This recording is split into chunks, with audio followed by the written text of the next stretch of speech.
Wake up, Thosh. Oh, hey, we're live.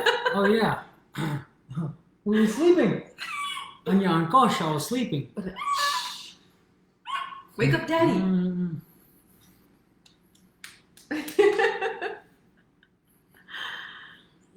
Let people jump on right here.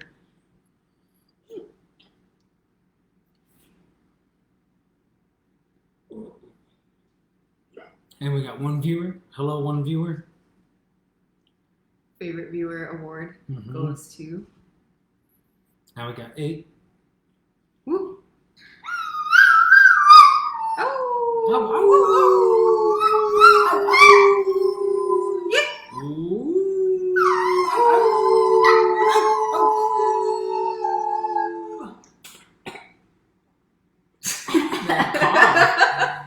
Oh,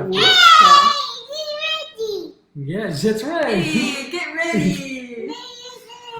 Don't like them. We're ready. We're ready. Yeah, Al gets to watch her kiddo. You guys don't get to, though, because you had too much screen time already. Right. We're going to talk about that. Okay. Do we want to set it up? Let's turn the volume down. Yeah. Hello. Thanks for joining us. Thank you for joining us. Mary Lee, hello. Good to see you on here. It's good, Thosh, everyone.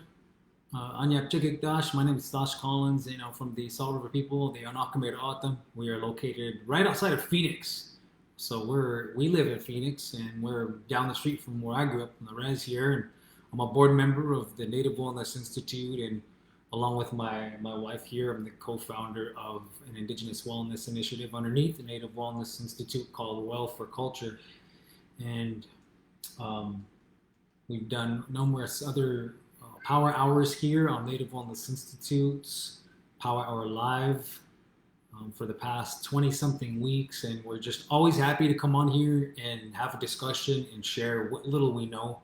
And we never claim to be experts in any of this subject or anything like that. We're just a young family that we're very passionate about health and wellness as it pertains to Indigenous people and our practices.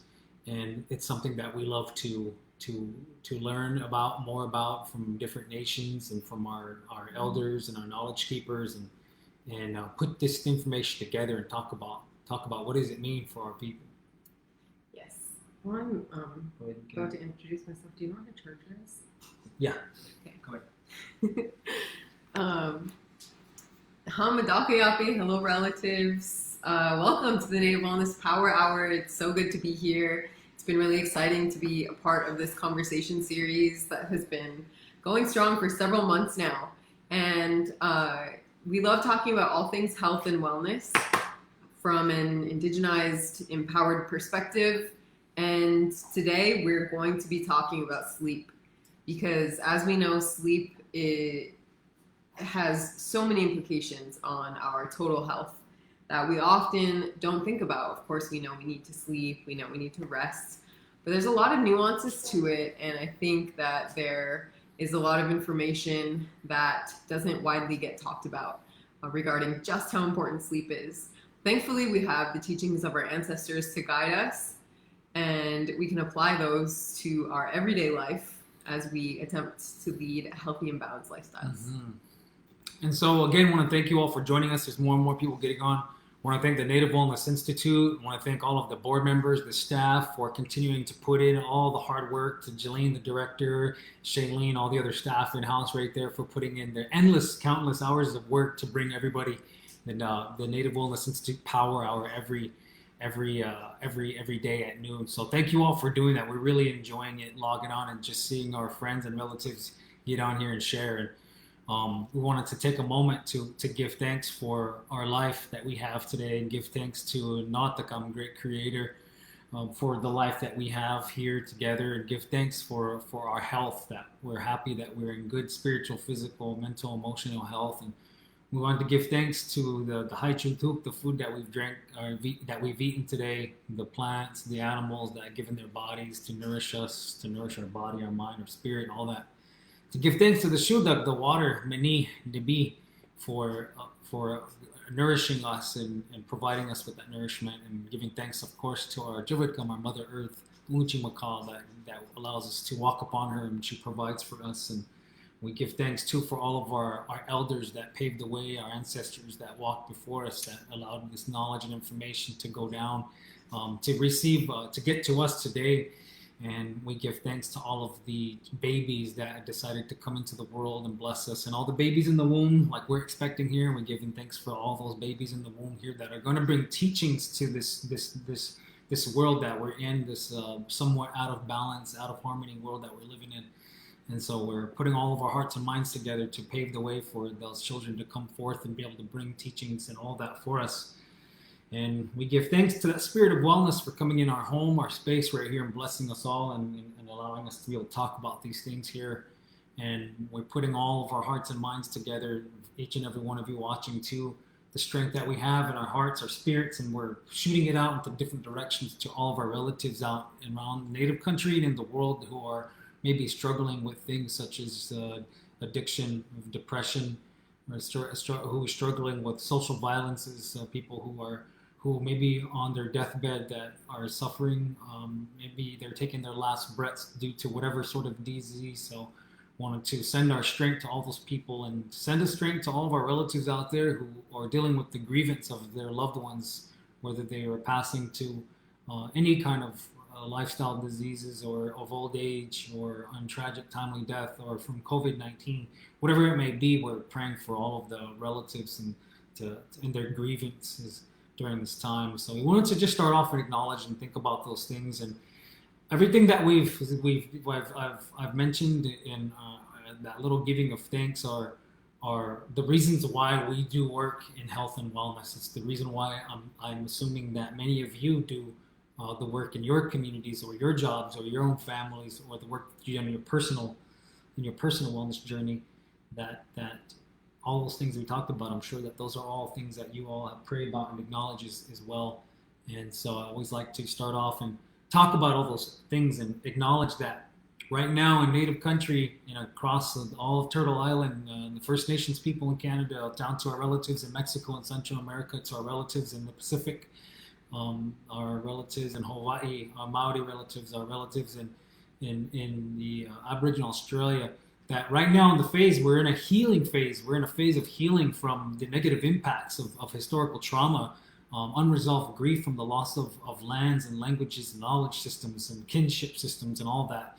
But this is why we're doing this work, why we have devoted our lives to trying to contribute to the wellness movement, is because we know that the ways of our ancestors are very important and powerful, and they can be applied today. And it's our role as Native people living here and now to carry on our indigenous teachings and practices and evolve them in a way that works for us today. So that's why we want to talk about sleep today. Sleep's a big part of that. Do you want to talk about sleep as part of our circles? Yes. So we have a model for holistic health and healing called the 7 Circles of Wellness, which we have been working on putting together for a few years now. And what it shows is a system of balance. It shows all of these different interconnected areas of our lifestyle that we can focus on, that sometimes go out of balance, that sometimes we concentrate more on one area than the other. But each of these areas is important and critical for mental, physical, spiritual, and emotional well-being. They all carry one of those components.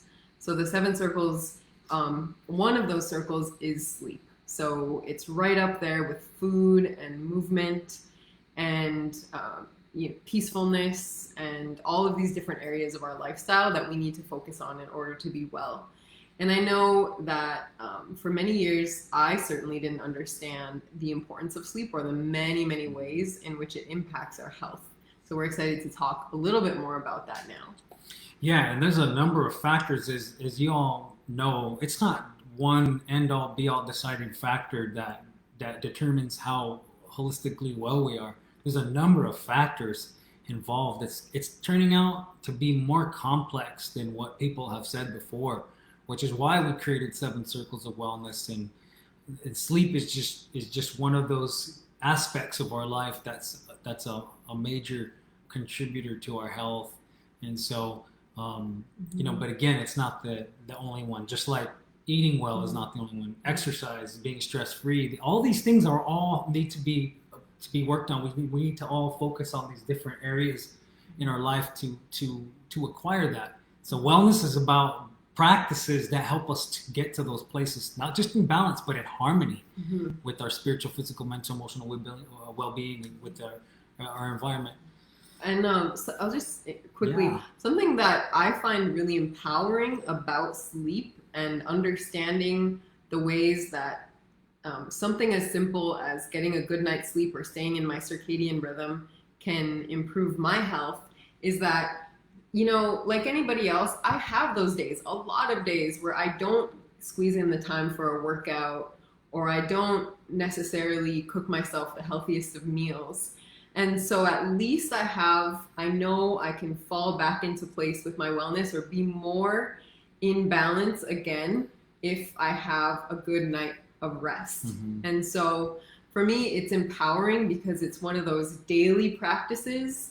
So if you're doing something that may seem simple as going to bed every night at the same time and waking up at this, around sunrise in the morning, then that is a big wellness practice that actually a lot of people are missing. And so it's definitely something that you can feel good about if you know that you're getting your good sleep. Yeah, and that's just a little bit of our personal testimony when we started learning about sleep being really important for your total health. Same thing, I thought I was getting good, sufficient rest, and I started measuring my sleep a couple of years ago, a few years ago, with some wearable technology. I started off with a Fitbit, and then I started using an Apple Watch. But when I first started using a Fitbit, it was showing me that I was getting about, on average, like 5.5 hours of sleep a night, which isn't enough for someone like me who is as physically active as I am, or constantly, talking about complex things like this. Your brain uses a lot of energy, and so, I was surprised to find out how little sleep I was getting, and then so I started making an effort to get more and more sleep. And when I did get more and more sleep, I started to notice that I had better focus. My attention span was much better. My ability to tolerate stress was a little bit better. And so, and I started to recover better after being physically active. I wouldn't be so burnt out. And so now, and it's all about, as you may have understood, and we're going to share more about it in a little bit, but sleep is all about consistency as well. Going to sleep at the same time, and waking up at the same times of the day. Same thing with eating, trying to eat at the same times of the day, trying to be physically active at the same time of day, taking your time of meditation or time of silence at the same time every day. Even if you have to take a nap at a certain time, if you're able to create consistency with these things here and to really get your circadian rhythm on point and more consistent, then we start to see benefits within our total health. And there's a lot of science out there that also supports that. You can do your research and find out as well. So we just want to kind of share. We have some notes just to kind of keep us on track. Excuse my mess back there. Those are all my toys that I didn't get to clean up back there. And so Dad jokes right there. And how does my toupee look? I just got a new toupee. See? It's looking good, huh? I just got to make sure it don't fall off. So, yeah.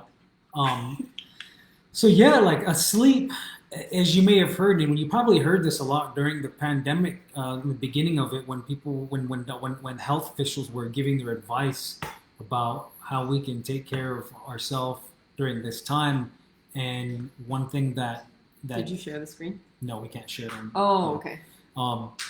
One thing you may have heard the health officials talk about that plays a role in our immune system is good sleep. Getting good, healthy sleep, it plays a role in strengthening our immune system. We're not saying that it's going to completely prevent someone from getting a disease or from someone getting COVID-19. We're not saying that at all. We're saying that simply that good sleep plays a role in part of your immune system, just like being stress-free, just like eating well, just like physical activity plays a role in it.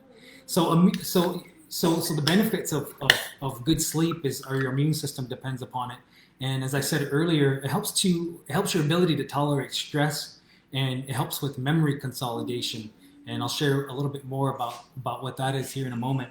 But it also helps too with, that's the stage, or when you sleep is the time when your body starts to burn. If you're physically active, your body is burning the adipose tissue. It's building muscle, repairing muscle. If you're doing any sort of strength training of any sort, and again, we're not just talking about bodybuilding. We're talking about if you're physically active, you could be an older person doing fall prevention work.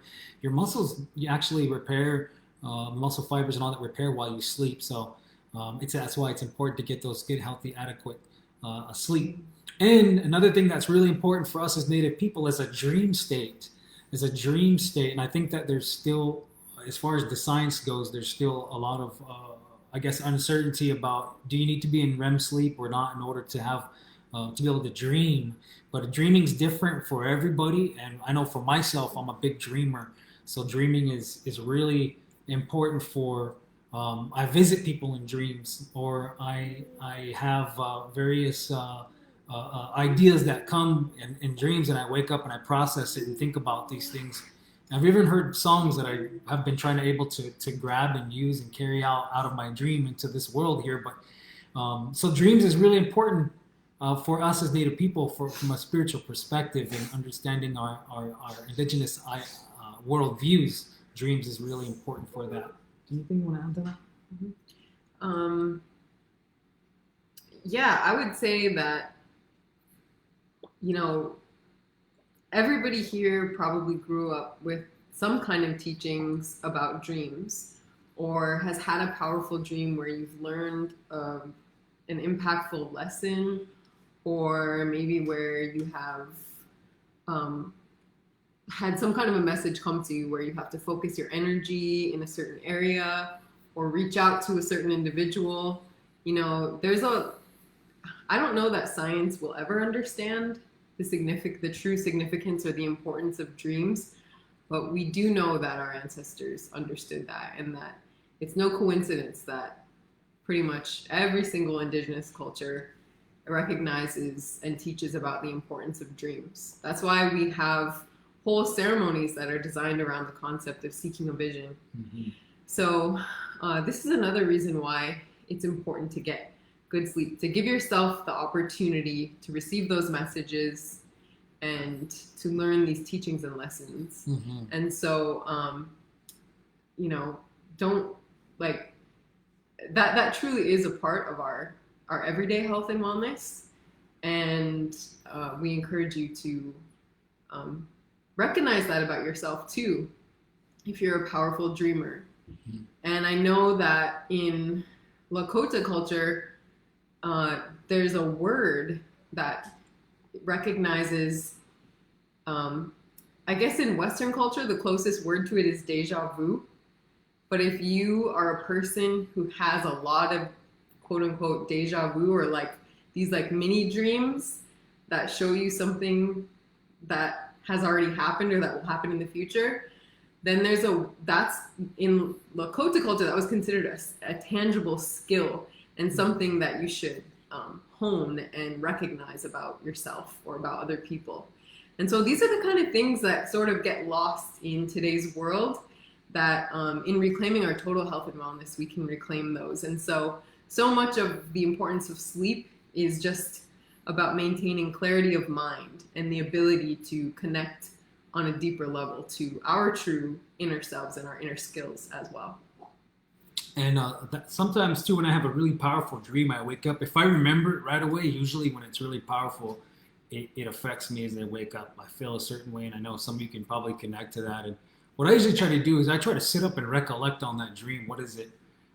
Think about it, so that way I can bring it into my mind, the forefront of my mind, as I go on for the rest of the day. And then some point later on in the day, I could be doing something random, and the dream makes sense. Mm-hmm. And so. And I know, so it's really important. I encourage everyone to think about, process your dreams. I'm sure a lot of people do things where they write about their dreams, they journal. I oftentimes have dreams too about random people that I haven't seen in a long time. And I think that what I like to think about is that our spirits we're connecting in some way in consciousness. And so, and I've had people reach out to me and say, hey, you were in my dream and you were doing this and you were doing that. We were singing, we were doing all these things, So I know we do things, and I know there's people out there that can control that. And so, and even just, I want to rewind back and talk about from a historical perspective, when I was younger, growing up, and I'm not that much, wasn't that long ago. I'm not saying I'm old. I'm just saying that when I was younger, I remember, I remember growing up and listening to elders talk about that to stay close to the fire if we were out at night, and if we were out, at a cultural gathering or a ceremony or something like that, it was discouraged to be out in the darkness, out in the desert, because they say that was the time for the spirits. That was the time for others to be active, and if we were to be out, we need to be by the fire. And the way I understand it was that those people, our recent ancestors, especially before the advent of technology, that when the sun started going down, the people would start to go inside, and they would go to bed not too long after they would go to bed not too long after the sun was down, and of course they would wake up before the sun. And I hear stories of that too. My dad talks a lot about how his grandparents, who he was raised by, were always up before the sun and always doing things, and they would always acknowledge the day in some sort, and they were never outside walking around at night. They wouldn't go to bed right away at the sundown, but they'd be inside, and they would go to bed not too long after that. And I ask people that everywhere we travel in native country, I ask people, what is your people's teachings about the nighttime and about sleep? And people always share something along those lines about that way, that how from an ancestral history, with an ancestral history, that they didn't do a lot at night. But I do know also too that the nighttime was a time when people would raid each other. Neighboring warring nations would raid each other at night too. So I understand that we're not saying that people slept all through the night. There's even some stories that talk about that people in the wintertime, they would wake up when in the coldest part of the night, and which would be very, very early morning. And so just thinking about it from that historical perspective, I encourage everyone all the time to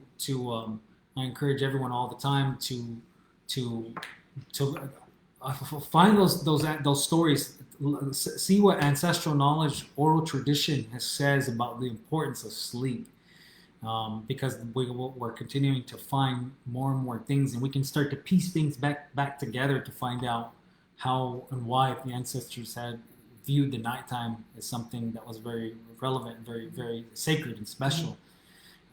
And we can take these teachings are still so practical today. Look, our apartment is in the middle of urban Phoenix, and I'll tell you what we start hearing as soon as the sun goes down is sirens from police cars. We start hearing loud noises, neighbors arguing. It truly is human nature to engage in chaos and crime, and the negativity sometimes comes out at night. So there's a reason why some people have that phrase like nothing good happens after dark. And whether you're in urban Phoenix like us, or whether you're in, like just yesterday, we're also very close to Thosh's home here on the Salt River Reservation, and Thosh spends a lot of time in the desert. And we watched a National Geographic show yesterday that talked about how dangerous the natural landscape of the desert is at night, because that's when the scorpions come out. That's when all the, a lot of other venomous animals and dangerous things happen. And so these are, there's really nothing mystical about it. This is very practical reasons, and these things still happen at night. So another reason why it's good to get our sleep. Yeah, and I think that like when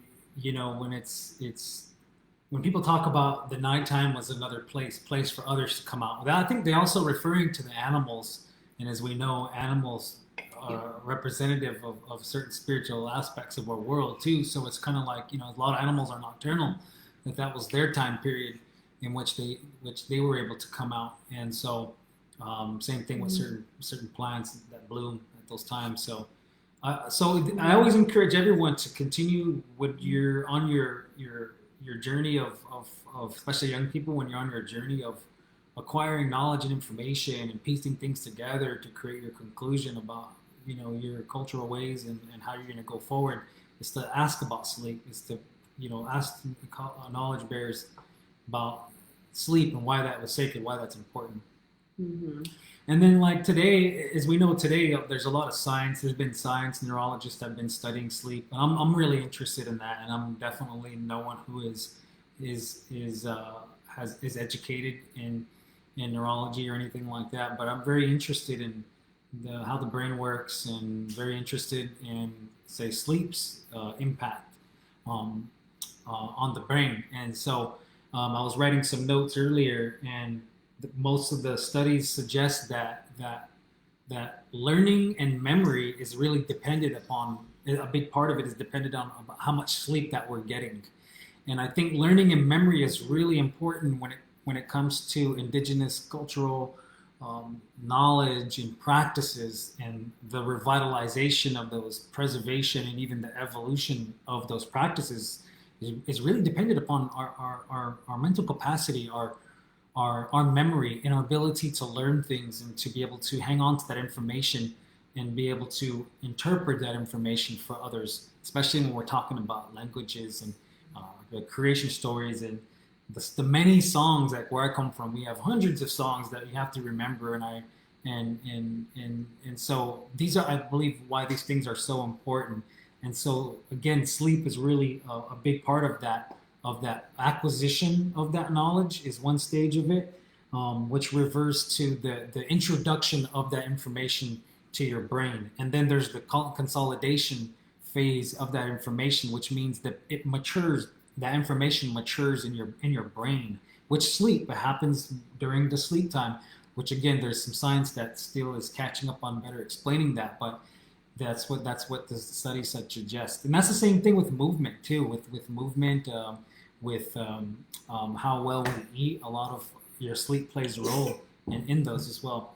And in that third phase there is the phase of being able to recall that information and just pick upon it whenever you need to, call upon that information and be able to interpret it. And I always think about songs when I'm learning a lot of the songs from where I come from. I'll listen to it over and over and over. So I'm inputting that data, I'm inputting that information into the mind. And you know how it takes you some time to be able to, for that information to sink in, and then you can recollect on it. And then, and then over time, as you practice and as you get good sleep and you're moving and eating well, then that information just becomes readily available. You're ready to call upon that song without having to really think about it. Like, how does it go? And you're singing all this way and that way. So I think that these things are really important. I think that's how I believe that sleep is a very important, critical factor in our journey to revitalize a lot of our practices. And in songs too, is bringing it back to that. We have songs that we sing, from, there's times where we do stay up all night and we're singing, for ceremony and such. And I've watched people never have to look at any notes or anything like that. They'll just go from song to song in their head. And to me, that, of course, that comes from repetition, but that really goes to show what is required of us when we're preserving indigeneity and indigenous cultural practices. That's sort of expected of us. So it's something that I think is really important in collective healing for our people. Mm-hmm. Yeah. Somebody asked about insomnia. Can we talk about that a little bit, like tips for getting better sleep? Yeah, let's jump on and share. Yeah, let's. Mm-hmm. What's that? Oh, you want a fork? Here, you want to do this or not? Sure. Okay. So we're going to talk about healthy sleep habits a little bit, because it's not always easy, of course, to get good sleep. It's not necessarily something that's going to come naturally, particularly because we have other environmental factors that are influencing our ability to sleep well. So one thing that we can do is what's called an electronic sundown. And what that means is when the actual sun goes down, And the typical time frame is usually about 2 to 3 hours prior to when you actually want to fall asleep. So let's say your goal for bedtime is 10 p.m. You would start your electronic sundown at 7 or 8 p.m. And what that means is shutting off all the computers, all the TVs, the phones, all of your devices, or at the very least, turning them from their standard blue light setting into almost every computer or smartphone now has a setting that puts out orange and red lights. What is it called? It's like there's just a night mode feature. Night mode. And with the electronic sundown, we're not saying to turn all that off. We're saying that you would minimize. Yeah. You would minimize the amount of. You might try minimizing the amount of electronic devices, blue light emitting devices. Yeah. That you are utilizing, and just to give you an example, in our home too, we don't have a TV in our house. And that's just our personal preference there.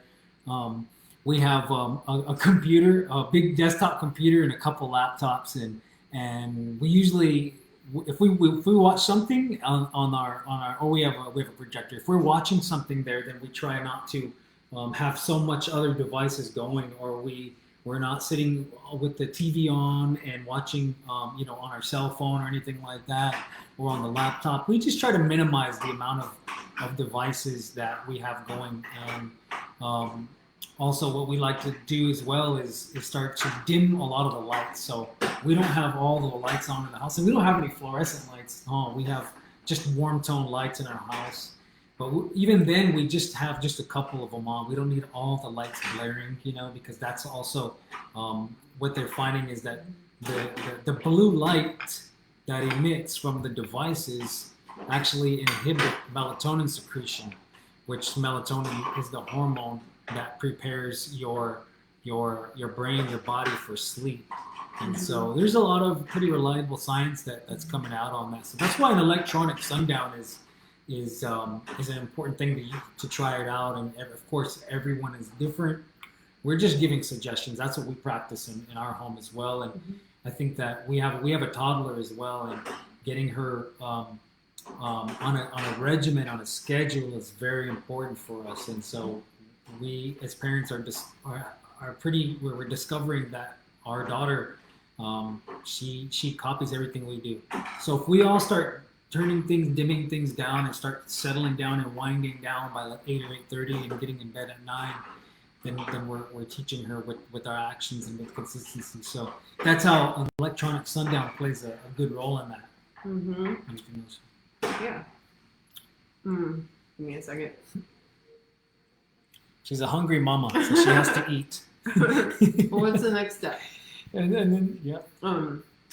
So other healthy sleep habits that you can incorporate, breathing exercises or meditation or some combination of those, or whatever you like to call it. We have all of these contemplative practices or calming or relaxation techniques that we can utilize to assist us with getting better sleep.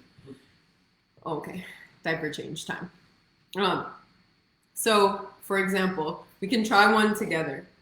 So all you would do is, like, let's say it's nighttime. I use this one a lot. You're sitting in bed, but you're really tempted to reach for your phone because you're kind of bored and your thoughts are going and you can't really fall asleep immediately.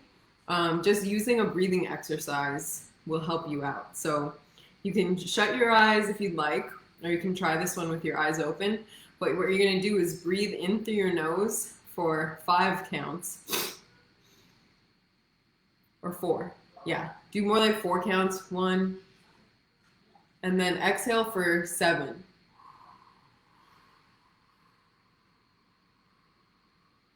So inhale. And then exhale.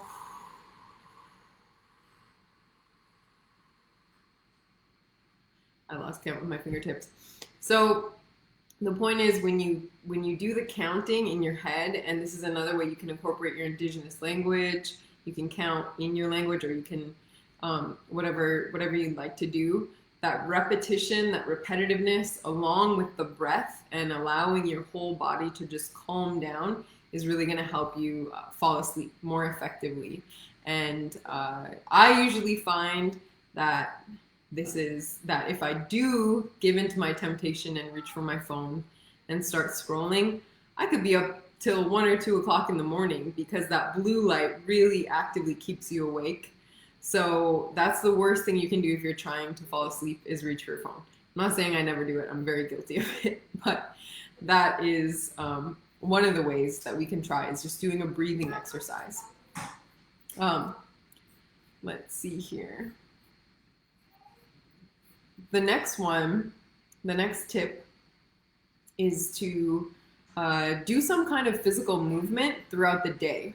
Now, the physical movement, depending on what sort of movement you're doing, probably doesn't need to be done right before you go to sleep. In fact, there are certain kinds of physical activity that really get your blood flowing and get your heart rate going and release a lot of energy, so that if you do them like too soon to bedtime, you might actually be too wound up and not be able to fall asleep. So timing with physical activity is important. But if you do it when you wake up in the morning or at some point earlier throughout the day, if you're doing something rigorous, then studies show that you're more likely to be able to fall asleep at night. So physical activity is definitely another way. Regular physical activity is a good way that, again, even if you're doing it earlier in the morning or earlier in the day, it will impact your ability to sleep at night. There are also certain types of physical movement that are meditative and that are slow and that can get your body to calm down a little bit. So, that's certainly an option. But when we're talking about really rigorous stuff, reserve those for, typically earlier on in the day. Do you want to talk about the sense deprivation, Thosh? Yeah, thanks for bearing with us. That's how it always is. We have a toddler at home, and then we're always switching back and forth. And did she poop? Yes. Okay. And so, so another good tip, another thing that we like to do as well is depriving your senses. And again, it kind of goes back to the emitting of those blue light devices in the home. And within our little room where we sleep at as a family, we don't have no alarm clocks. We just have a lamp, of course, and we don't have any TVs in there or the laptops we take out, and we put the phones in the other room as well. And so we close our blinds. And again, this may not be helpful for everybody, but for some people who are really sensitive to light, you might really put in the effort of taking out some of these lights, these small like night lights, or you got something plugged in that's got a small blue light, or something that's like a small red light, or an alarm clock with a really bright clock face, and covering up even the blinds so there's no city light coming into the window. And so that's something that we do, and we found it really helpful for our sleep pattern and for our daughter as well. And we're so used to that when we go to a hotel and we travel somewhere. I'm always unplugging things, because you lay down and they have that alarm clock with this really bright, big, blocky red letters or numbers, and you got a TV, even though it's off, it's got a little blue light in the corner, and a coffee maker, a microwave, and to me, that's a lot of electronic activity. I'm really highly sensitive to that kind of stuff, so I start unplugging things, or I start putting a little folder or a piece of paper over that light, so that way we get like a much more darker room there, and I find that I sleep much better for that. But I do understand that there's some people who have trained themselves to fall asleep to TV or music, so I know it's different for everybody, but I think that if you're a person who hasn't thought about trying something like depriving the senses, that you might try that as well. That might assist with your quality of sleep as well. But I will caveat that, sorry. So making a dark room is helpful, but also remember that if you cover your windows some people have to do that. Like if people work night shifts or different things, you need to, right. Or if you're like in the far north and you have 20 hours of sunlight a day, of course you right. need to actually cover your windows and block the sunlight out so you can sleep. But if your son is in a generally typical pattern where it's down for 8 hours or more and giving you natural darkness, then I actually encourage you to keep the curtains open or at least partially open, because when you allow the natural sunlight to pour into your room, that's going to really help you be able to actually naturally wake up in the morning. So cover up the artificial light, but make sure that the window is open enough so that the natural light can come in when the sun rises. And it's helpful if your circadian rhythm, if you're used to getting up at a certain time as well. So I do understand too that's always kind of something to think about when talking about sleep and people that work night shifts as well. And I'm not trying to discourage anyone who may work a night shift or whatever, but there's been a lot of recent studies over the years that people who tend to work night shifts for a long period of time, that tend to be more at risk for things like heart disease or diabetes, cardiovascular diseases. So I think it's kind of just one of those. It's reflective of how important sleep is too. But again, none of that is definitive. It's they're all, you know. There's it's a little bit more complex than that. We're not saying that it's what's going to happen to somebody, you know. But I'm sure many of you have seen and heard about the science, those sciences as well. And so everyone needs different amounts of sleep. It depends on, we're all unique physiologically. We're all very different, unique, and everyone needs different amounts of sleep depending on how much physical activity you're doing, how much studying and learning you're doing, or what's your work schedule like. Elder people tend to need less sleep because they're not expending so much energy during the day. Athletes, big people who require a lot of a caloric intake or expend a lot of energy also tend to need more sleep as well. And so for all babies and children, yes, babies and children. Children in developmental stages actually spend more of their day sleeping, in a lot of instances, just because of the developmental stage. Sleep, a lot of that growth, right, neurological growth, happens while children are sleeping. So it's really important that children and those ages, developmental stages, 5 to up to 12, are getting sufficient sleep as well. I myself, I found out that I'm most functional, optimal with during the day when I'm getting between 6 and 7 hours of sleep, and usually I'm in sleep at 9:30 p.m. and I usually wake up about 5, and if sometimes I wake up at 4:30 or 4:45, and then usually about once or twice a week I'll sleep in till, for me, sleeping in is till about 6:30, but I find that when I'm awake early, I rarely need my alarm. Usually, if I set an alarm, I usually get up around 5 minutes before, or right before it. And so you have the consistency. Your circadian rhythm does adjust to the schedule that you set for yourself. And so, but I find that when I'm getting consistent, waking up at the same time and training and eating at the same time, I'm much more productive in my work. I'm much more focused, and I have better memory as well. And so that's one thing I encourage everyone, especially athletes, especially young athletes who are training and so much. You need recovery. As much as you are expending and as much physical exertion that you're doing, you also need a lot of recovery. You need a recovery time. And again, the body's muscle fibers strengthen themselves. Central nervous system resets while you're sleeping, and the body burns adipose tissue, which is body fat, while you are sleeping for energy. And so your energy, while sleeping, you actually burn a lot of energy at rest. And so it's important for young athletes to get that. There's even some studies that were shown that athletes were able to increase their vertical jump by increasing their amount of hours of sleep. So, and I think that goes for speed and agility, all that. So if you're a young person, you're an athlete, it's really important that you find a way to get good, healthy sleep. Right. And then speaking of young people as well, we really look to college students when we have this, and high school students who have a rigorous academic schedule on their hands. it is so common in college, university culture to pull all-nighters to write a paper or to study for an exam. And usually that can be avoided with a certain degree of time management. And I, am certainly not one to talk because I know when I was an undergrad, I used to pull all-nighters all the time. But the truth is that at some point, yeah, sure, it's good to study hard and to stay up late. To do that every so often isn't going to hurt you.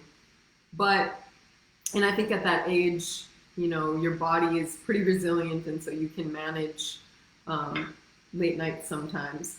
But at least try to sleep a few hours. If you really need to study late, at least try to get 4 to 5 hours of sleep in if you can.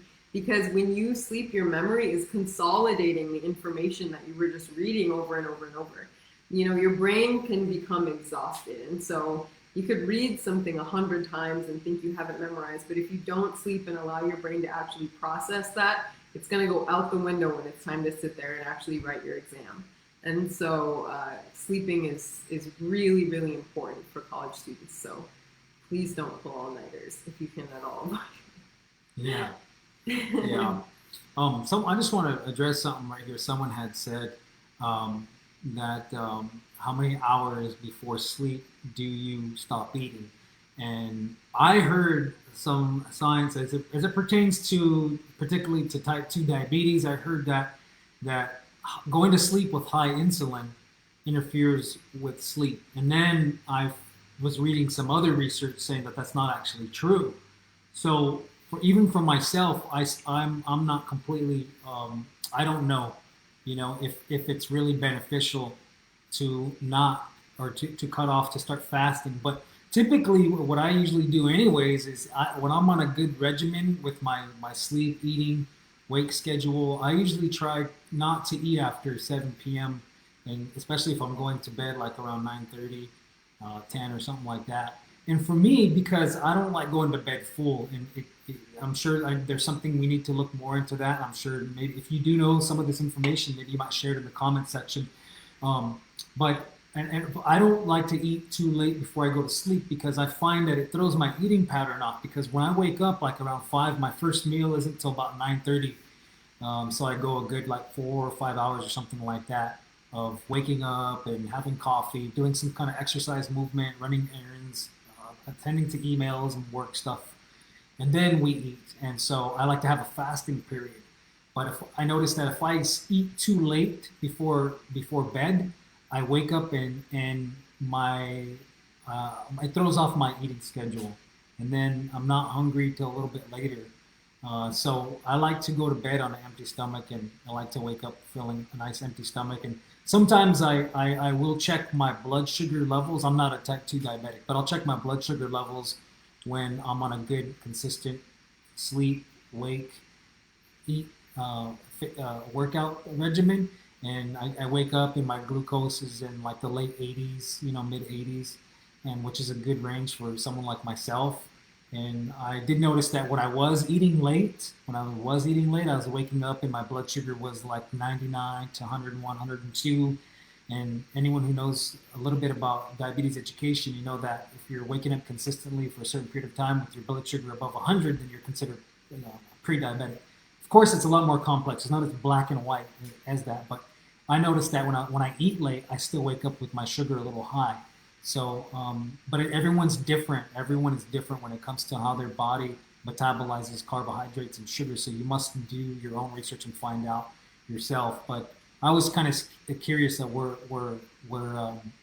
I was at. But to answer your question, I typically try to stop eating unless I got home later or we're off on our schedule. I'll eat because I'm hungry. But ideally, I don't want to eat past like 7 p.m. Yeah. Yeah, and for me, it's different. I like to eat not too far before bedtime because I'm not a person who loves a big meal right away in the morning. We are similar in that we like to eat our first meal about 9 a.m., 9 or 10 after being awake for a few hours. And so if I don't eat pretty close to my bedtime, then I'm going to be too hungry in the morning and I can't go about my regular pattern there.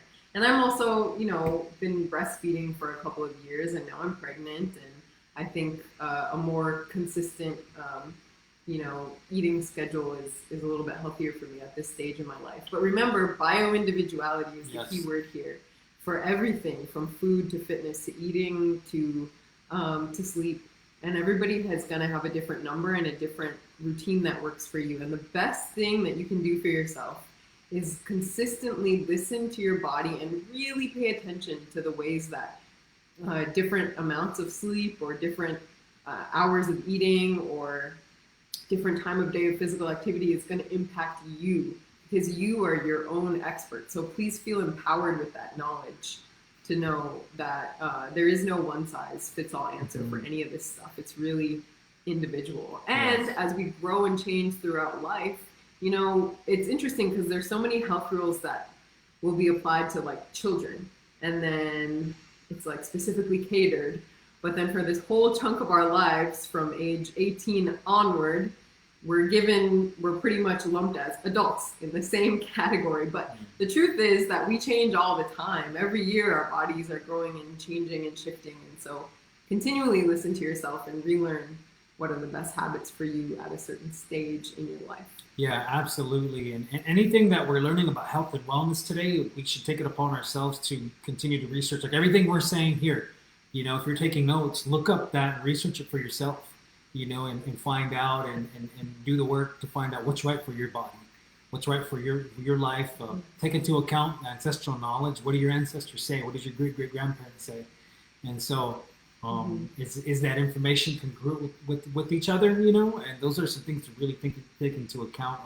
I think today, especially on social media, when talking about our health, things are presented as a black and white manner, and it's not like that. It's far more complex, and there's a lot of context that needs to be this information needs to be applied to in context, and everyone's very individual. Everyone's so different. Everyone has different physiological responses to resistance training. Everyone has different physiological responses to certain nutrients in food, to different kinds of meditation, different modalities of movement, meditation, sleep. So it's highly individual, it's highly personal, and we encourage everyone to continue to research things and to continue to read the papers. Try to take a look at the science papers and start to build your conclusion from there. Don't just listen to people like us on the internet or some wellness influencers or whatever, because people are buying into a lot of narrative. People want to push a certain narrative. They want to sell a product, and I think that health is much more complicated than that in a sense. Somebody's wondering if you subscribe to a food service because your food looks really good on Instagram. Oh yeah, that's someone. Yes. I'm subscribed to his food service. He cooks for me. Yeah, all of our food, we talked about this in another previous Power Hour. A lot of our food is that we do a mix of going to the grocery store, foraging food, we grow some food. Our family down the street has a big field. We grow squash and corn and melons and other things seasonally. And, we go and hunt during those times and try to get as much food as we can from all those different places to put it together and start experimenting. So we've done a Power Hour on that before. And again, Dalen Jake, is it? I'm sorry if I said your name wrong, but yes, he brings up a good point too. He talks about that. He's the one that said that growth hormone is at its peak when rested, which helps with hypertrophy. So yeah, there's a lot of studies on that as well. That growth hormone also contributes to our dreaming as well. So it's good. So again, there's so much more to talk about with sleep. There's a lot more. If you're talking about the science of it, there's a lot of very technical information as well. And obviously, we're not experts in those areas. We're just sharing with you the little bit of research that we've done because ancestral knowledge right now. For me, when it comes to sleep, the importance of sleep on our wellness from an indigenous perspective, I haven't heard a whole lot because we're in this phase of where we're piecing knowledge back together, right? So sometimes when I find that there's somewhat knowledge missing at the moment, having to do from an ancestral perspective, an indigenous perspective on something in regards to holistic health, I'll look at a lot of the science and see what that's saying there, and then you start to kind of you'll see that a lot of information is sort of congruent. you know? Yes.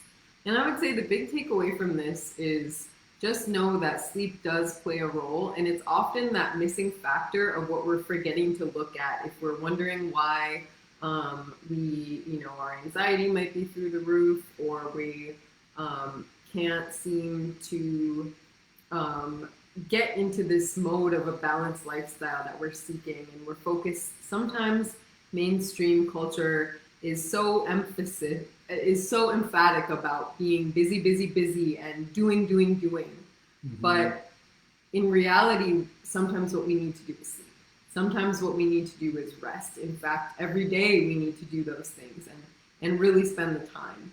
And so please feel empowered by that information and know that your sleep is important. And then the other small tip I will share is that this concept of catching up on sleep actually works. So if you've had a week, sometimes we can't avoid this, especially those of you out there who are first responders or who are mothers of babies, or you're a caretaker of some sort. Sometimes you are going to have a week where you can't get in your 8 hours per night. But just know that if you can have one day to take a really long sleep or a really long nap or whatever, your body actually does catch up at that point. So it's not just an expression, it's a reality. So take that time to catch up if you can. Yeah, there's a good book called Why We Sleep by a doctor, neurologist named, what's his name? His name is Matthew Walker, PhD. Is a book called Why We Sleep, and we listened to him on a podcast and read his book too. And there's a lot of really dense information as far as the science about sleep. So if you're interested in that aspect of it, you might look up that resource. There's a ton of resources as well on the net, but again, we're just sharing with you what little we know, and it's up to you, everyone, to find out what works for them. And hopefully something we shared was kind of new for you, and hopefully it reaffirms something that you're already doing as well. Mm-hmm. Yes, thank you all so much for joining us. Now it's time to put little Aloe to sleep because it's her nap time. Yes. And so everyone, enjoy your rest, enjoy your naps, and enjoy your good night's sleep. Yeah, and I got to get back to my toys back there. I was building something really cool when this power hour started, so I get back to that. So anyways, all right. That's all we have to say. We'll see you again next time.